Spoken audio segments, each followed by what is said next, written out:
अगर कष्ट का जीवन चल रहा हो, तकलीफ की जिंदगी चल रही हो, या तो 5 सोमवार या 7 सोमवार हाथ में दुर्वा, मान लो ये तुमने दुर्वा ले ली, हाथ में दुर्वा, एक बेलपत्र, और उसी हाथ में अपने घर का भरा हुआ 1 लोटा जल। पहले रखना है दुर्वा, फिर रखना है बेलपत्र, उसके बाद में हाथ में 1 लोटा जल, और दोनों हाथों का स्पर्श करते हुए जो अपना पूजन का कक्ष होता है घर के अंदर का, उस पूजन कक्ष की साक्षी में अपने कुल देवता, पितृ देवता और अन्य देवताओं का स्मरण करते हुए, बाबा बहुत दुखी हूँ, बहुत तकलीफ में हूँ, बहुत कष्ट में हूँ, बाबा को अपने मन का भाव करते हुए, हृदय से प्रार्थना करते हुए अपने घर के मंदिर से निकल कर फिर उस जल को लेकर शिवालय तक जाओ और दक्षिण की ओर खड़े होकर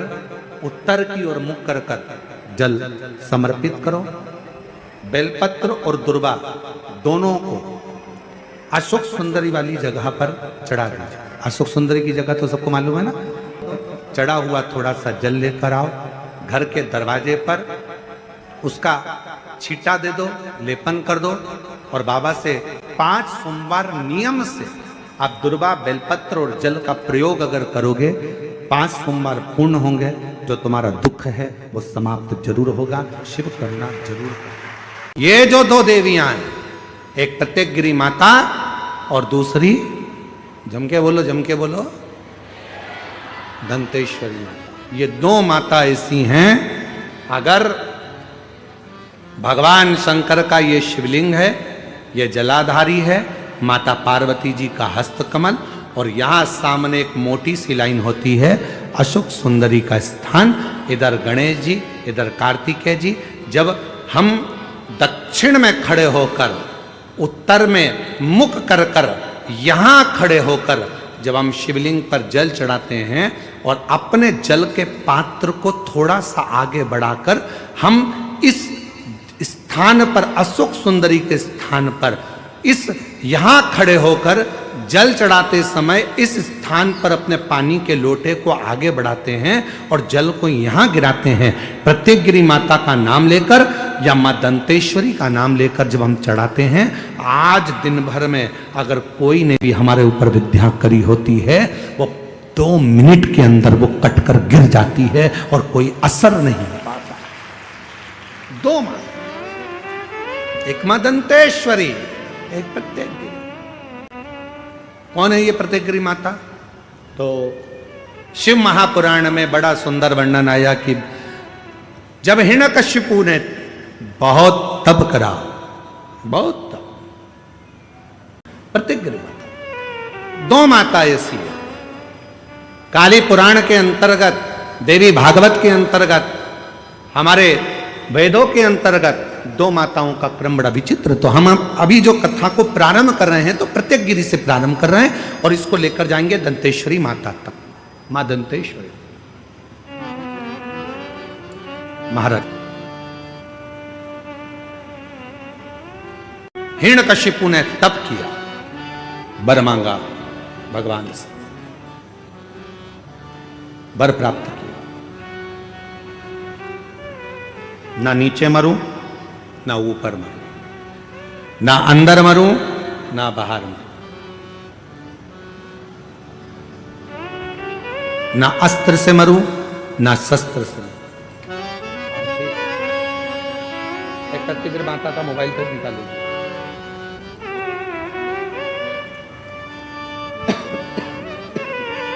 मरूं, ना दिन में मरूं, ना रात में मरूं, ना नर से मरूं, ना पशु से मरूं,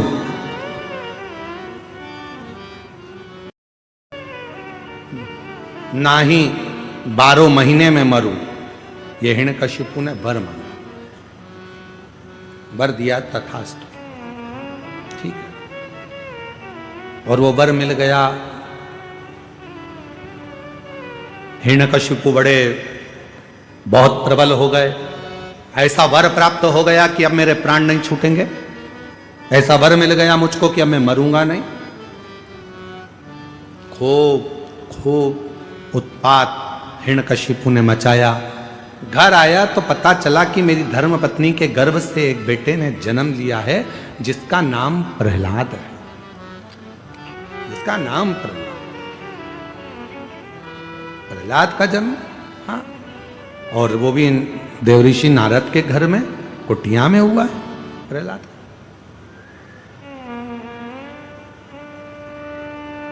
हिरण्यकशिपु प्रहलाद की भक्ति को देखते रहे, क्योंकि प्रहलाद देवऋषि नारद के घर में रहे तो उन्होंने भगवान का भजन सुना, भगवान का स्मरण सुना। और हिरण्यकशिपु की धर्मपत्नी गर्भस्थ थी, जिसको मारने के लिए स्वयं इंद्र लेकर जा रहे थे कि गर्भ में जो बच्चा होगा वो मारना जरूरी है, नहीं तो हिरण्यकशिपु जैसा क्रोधी होगा, वह भी विवाद करने वाला होगा, असुर होगा। तो नारद जी ने उसको छुड़ा लिया था, और नारद जी ने उसको इतना ज्ञान दिया था, इतना ज्ञान दिया कि गर्भस्थ बालक भगवान की अविरल भक्ति में डूबने वाला उत्पन्न हुआ। इसलिए हमारे पुराने समय की माताएं कहती हैं कि गर्भ में जब बच्चा रहे उस समय पर रामायण गीता का स्मरण करना चाहिए, गर्भवती नारी को भगवान का भजन करना चाहिए, गर्भवती नारी को भगवत स्मरण करना चाहिए, गर्भवती नारी को भगवान को जल चढ़ाना चाहिए, गर्भवती नारी को अच्छे अच्छे पुराण वेद और शास्त्र श्रवण भी करे और पढ़े भी। पर आज के जमाने में जैसे ही गर्भ ठेरता है डॉक्टर कह देते हैं बेड रेस्ट, पलंग पर पड़ी रहो दिन भर। समझाना प्रारंभ किया, ज्ञान उपदेश देना प्रारंभ करे और भगवान के भजन गाना जो प्रारंभ करे, तो गर्भ में जो बालक था जन्म लेते ही उसने आह्लाद किया, भगवान के नाम का वर्णन किया, तो उसका नाम प्रहलाद हो। प्रहलाद अब वो भी भगवत भजन में लग गया, वो भी भगवत स्मरण में लग गया, भक्ति में डूब गया। पर इतना जरूर है, जो जिनके यहाँ पर 14-14, 15-15, 20-20 साल तक औलाद नहीं होती है, वो शंकर भगवान की जब कथा सुनते हैं और उनका गर्भ ठहरता है तो उनके गर्भ में जो बच्चा आता है तो हमारा विश्वास कहता है कि वो शिव की कथा सुनकर पैदा हुआ है, शिव की कृपा का पात्र है। शिव कृपा एक पत्र है, अच्छा है।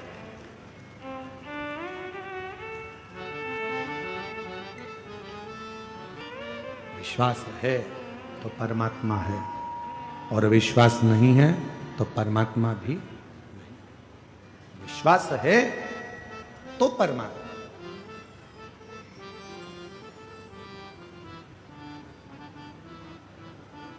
प्रहलाद बहुत भगवान की भक्ति करता, हिरण्यकशिपु उसको मारने का प्लान पर प्लान करता, बहुत प्रयास, खोलते तेल में डाल दिया प्रहलाद को, नहीं मरा।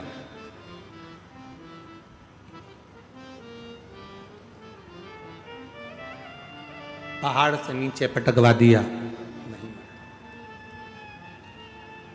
प्राण नहीं छोड़ा। अपनी बहन से कह दिया, क्या नाम था प्रहलाद की बुआ का? जम के बोलो, जम के। होलिका। होलिका नहीं था, नाम था डूंडा। क्या नाम था? डूंडा। इसलिए आज भी होली में मोटे मोटे लकड़ी के डूंड जलाए जाते हैं। होलिका कैसे पड़ा? होली का नाम पड़ा कैसे? डूंडा नाम था, प्रहलाद के बारे में सुन रखा था। हिरण्यकशिपु ने आकर कहा, बहन डूंडा, तेरे पास ब्रह्मा जी की दी हुई चादर है, उसको तू अगर ओढ़कर बैठ गई तो तू जलेगी नहीं। एक काम कर, प्रहलाद को गोदी में लेकर बैठ जा, और जब बैठेगी आग ही चारों तरफ से लगेगी, तेरे ऊपर चादर रहेगी, तू बच जाएगी और प्रहलाद जल जाएगा। डूंडा ने अपने भाई का कहना मान लिया और चादर ओढ़कर बैठ गई। चारों तरफ से आग लग गई। डूंडा को लगा मेरा छोटा सा भतीजा जल जाएगा, क्योंकि वो बुआ थी। बुआ कभी बद्दुआ नहीं देती है, बुआ दुआ देती है। बुआ ने अपनी चादर उतारी, अपने भतीजे पर, प्रहलाद पर डाल दी, खुद जल गई पर अपने भतीजे को बचा लिया। ऐसी होती है बुआ जो देती है दुआ। बुआ कभी बद्दुआ नहीं देती। आज के जमाने में बुआ शब्द को लोगों ने बदनाम कर दिया। लोगों को लगता है बुआ जी आई हैं तो कुछ लेकर जाएंगे, बुआ जी आई हैं तो कपड़े लेंगे, बुआ जी आई हैं तो ऐसा करेंगे। नहीं, तो दुआ देकर जाती है। लोगों ने होली का त्योहार मनाया, अर्थात वो डूंडा जलने से पहले अच्छा काम कर कर परमात्मा की होली इसलिए हमारे देश में मनाते हैं होली का त्योहार। वो मरने पर अपने भतीजे को बचाकर परमात्मा की होली थी वो होली। जैसा खाया अन्न वैसा हो गया मन, जैसा पिया पानी वैसी हो गई वाणी।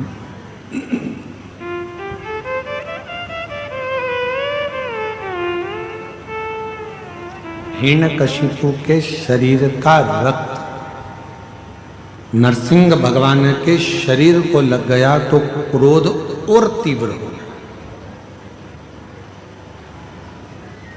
किसी के घर का यदि भोजन ग्रहण कर रहे हो तो पहले विचार करना कि वो भोजन हमें फलित होगा कि नहीं। भोजन बनाने वाले का भाव भी शुद्ध है कि नहीं।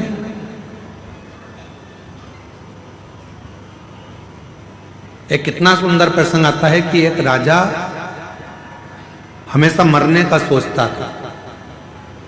हैं तो फिर मरने का क्यों सोचता? राजा को समझ में नहीं आता था कि मैं मरने का क्यों सोचता हूं, मेरे में ये बुद्धि आती कहां से। राजा एक दिन अपने गुरुजी के पास गया, गुरुदेव से जाकर कहा, गुरुजी एक बात समझ में नहीं आती, मेरे मन में ये भाव नहीं समझ में आ रहा कि आखिर सब कुछ अच्छा है तो फिर मरने का मेरे मन में ये बार बार प्लान क्यों आ रहा है, मेरे मन में बार बार ऐसा भाव क्यों आ रहा है। गुरुजी ने कहा कि तुम्हारे घर में भोजन कौन बनाता है? रानी बनाती है कि नहीं बनाती? नहीं बनाती। कौन बनाता है? तो कि एक सेविका आती है, एक दासी आती है, वो भोजन बनाने वाली दासी सेविका भोजन बनाती है। अच्छा, पता करो उस सेविका को कोई तकलीफ तो नहीं है।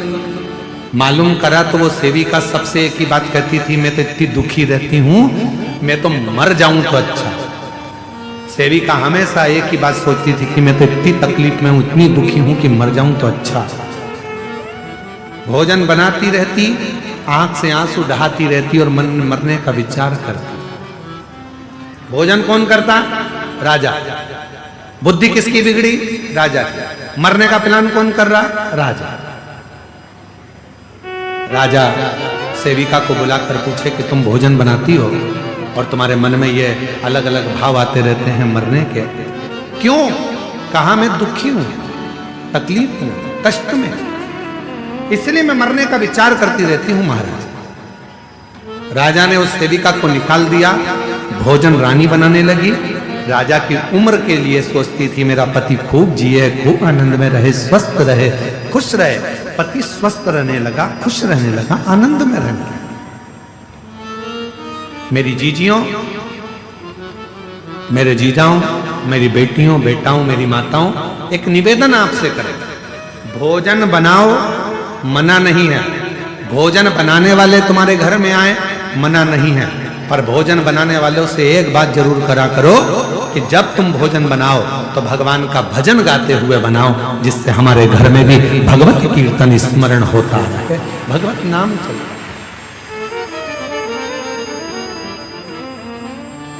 अब वो अपने टुकड़े रो रो कर, दुखड़े बोल बोल कर भोजन बनाए। अब मालूम पड़े अंदर इतना गुस्सा आ रहा, इतना गुस्सा आ रहा, और वो पूरा गुस्सा आटे उसनने में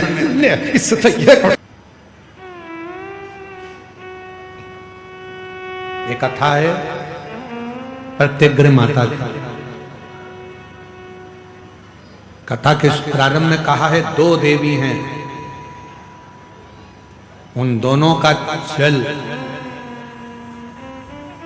यदि आप उनका नाम भी पुकार लेते हो, हम तो यहां तक कहेंगे, अगर किसी को बहुत गंदे गंदे स्वप्न आते हो, बहुत गंदे स्वप्न, हर कुछ दिख रहा है, सांप दिख रहे हैं, मौतें दिख रही है, कहीं कुछ दिख रहा है, एक्सीडेंट दिख रहा है, अपने ही मालूम पड़े पति के बारे में ही गलत देख लिया, पत्नी के लिए गलत देख लिया, माँ बाप के लिए गलत देख लिया, भाई बहन के लिए गलत देख लिया।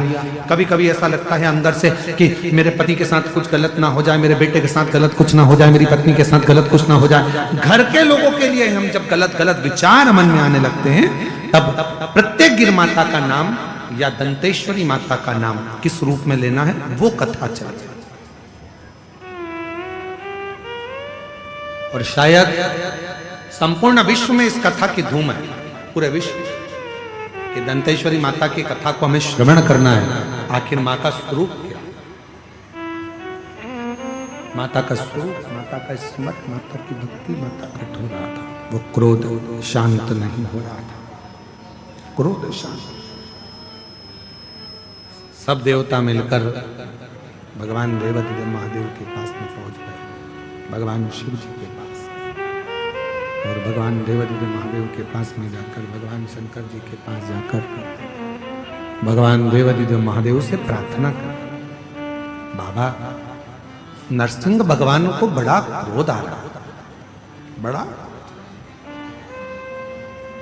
आप उस क्रोध को मिटा दीजिए, आप उस क्रोध को शांत कर दीजिए, उस क्रोध को समाप्त कर दीजिए।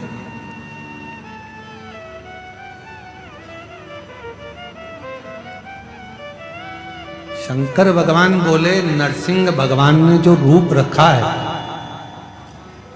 सारे देवताओं को शामिल कर कर नरसिंह भगवान इस पवित्र रूप को धारण करें। उनके क्रोध को शांत करने के लिए 33 कोटि देवता सब मुझ में समाये। 33 कोटि देवता सब मुझ में समाये। मैं एक पक्षी का रूप रखता हूं और नरसिंह भगवान को पक्षी का रूप रखकर अपने पंजे में उठाकर अलकनंदा नदी में ले जाकर डाल देता हूं। पक्षी सारे देवता राजी हो गए। अब नरसिंह भगवान से उनके सामने क्रोध को शांत करने के लिए शंकर भगवान श्रंभेश्वर महादेव बन गए। बोले श्रंभेश्वर महादेव की। भगवान शंकर का एक ऐसा स्वरूप, मुख है शेर का, शरीर है मनुष्य का, और पंख बने हैं दो उड़ने के, शरंभ पक्षी। मेरे देव अधिदेव महादेव ने देखा कि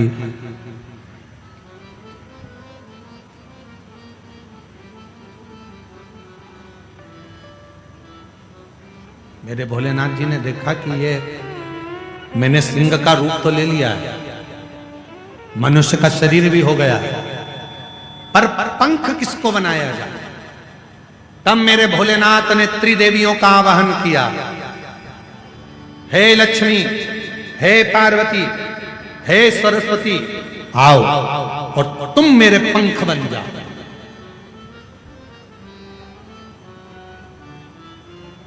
तीनों देवियों ने मिलकर शालिनी और प्रत्यंगिरा माता उनके पंख बनकर उड़ने लगे। शंकर भगवान शरम पक्षी का रूप धरकर जो उड़े और सामने पहुंचे नरसिंह भगवान के बिल्कुल ठीक सामने। नरसिंह भगवान ने देखा कि ये तो शंकर भगवान सारे देवताओं को लेकर आ गए, और अब तो नरसिंह भगवान का और तीव्र क्रोध आ गया, और तीव्र, और क्रोध बढ़ गया,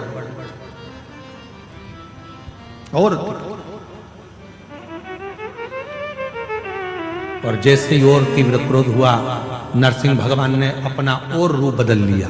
शंकर भगवान बने शरंभ पक्षी, तो नरसिंह भगवान स्वयं गंडभैरुण का रूप धर लिए। एक ऐसा पक्षी जिसके दो मुख थे और बड़े बड़े पंख, दोनों में होने लगा युद्ध। देवता ने सोचा था हम तो इनको ठंडा करने के लिए, शांत करने के लिए जा रहे थे, पर इन दोनों में तो युद्ध छिड़ गया। करें क्या? उसी समय मां सरम्ब पक्षी के उस पंख के रूप में जो माँ प्रत्यंगिरा माता थी, उसी समय पर उन्होंने अपना स्वरूप अलग किया और जैसे एक सिंह का मुख होता है, सिंह का मुख है, नारी का स्वरूप है, और मां उसी पल प्रत्यंगिरा माता के रूप में प्रकट हो गई। उसी पल, उसी समय आप लोग दर्शन कर रहे होंगे आस्था चैनल पर, सभी आस्था चैनल वासी और जितने भी कथा में बैठे हैं, एलईडी पर भी आप लोग प्रत्यंगिरा माता का दर्शन कर रहे होंगे। भयंकर जिब्या लपलपाती हुई, भयंकर दंत है माता के, शरीर स्त्री का है मां के।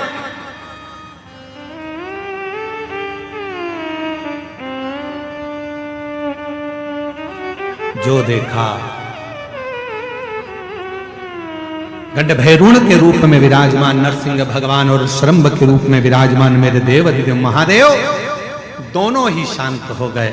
और दोनों शांत होते से ही प्रत्यंगिरा माता को जो देखा तो शिव जी ने कहा, है प्रत्यंगिरा,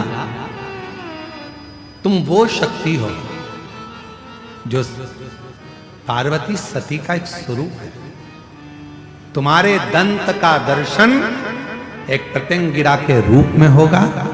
और सुनो प्रत्यंगिरा, जहां मेरी आद्य शक्ति सती का पूरा स्वरूप जब पूर्ण तरह से भगवान नारायण के चक्र द्वारा खंडित कर दिया जाएगा, जिस स्थान पर मेरी सती के दंत गिरेंगे, वह प्रत्यंगिरा तुम्हारा ही एक बल स्वरूप दंतेश्वरी के रूप में पूजा जाएगा।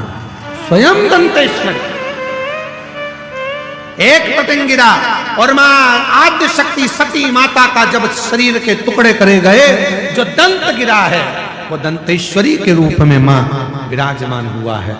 आज संपूर्ण जगत जाने ना जाने पर काली पुराण वर्णन करती है, देवी भागवत वर्णन करती है, अथर्ववेद वर्णन करता है कि एक प्रत्यंगिरा माता और एक मां दंतेश्वरी, ये दो देवियां ऐसी हैं, अगर कोई कितनी भी काली विद्या कर दे, कोई कहीं की भी विद्या कर दे, इन देवी का नाम लेकर केवल दक्षिण में खड़े हो और शिवलिंग पर जल चढ़ाते समय उत्तर की ओर मुख कर कर, जहां अशोक सुंदरी का स्थान होता है, यहां से जल चढ़ाते चढ़ाते धार को जो पानी की आगे ले जाता है, प्रत्यंगिरा माता या दंतेश्वरी माता का स्मरण कर कर फिर जल शिव पर चढ़ाता है, फिर प्रत्यंगिरी का नाम लेकर, दंतेश्वरी का नाम लेकर फिर जल चढ़ाता है। उसकी जिंदगी में अगर कोई कितनी भी तंत्र मंत्र विद्या कर दे, उसके ऊपर असर हो ही नहीं पाता, उसी समय पर कट जाता है। ये वो प्रत्यंगिरी। यहां तक वर्णन आता है महाराज, जिस नारी के, जिस स्त्री के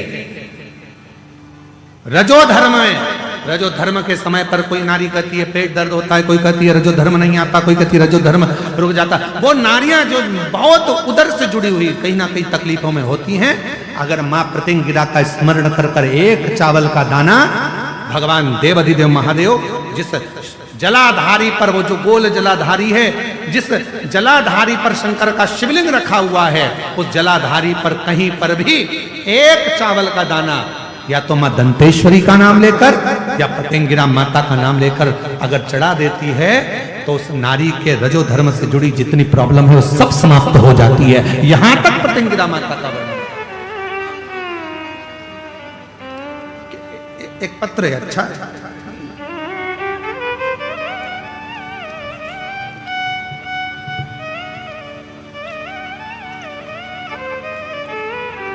संतोष बिसाई, संतोषी बिसाई महाराज, मान लो कोई एकदम एक्सीडेंट हो गया,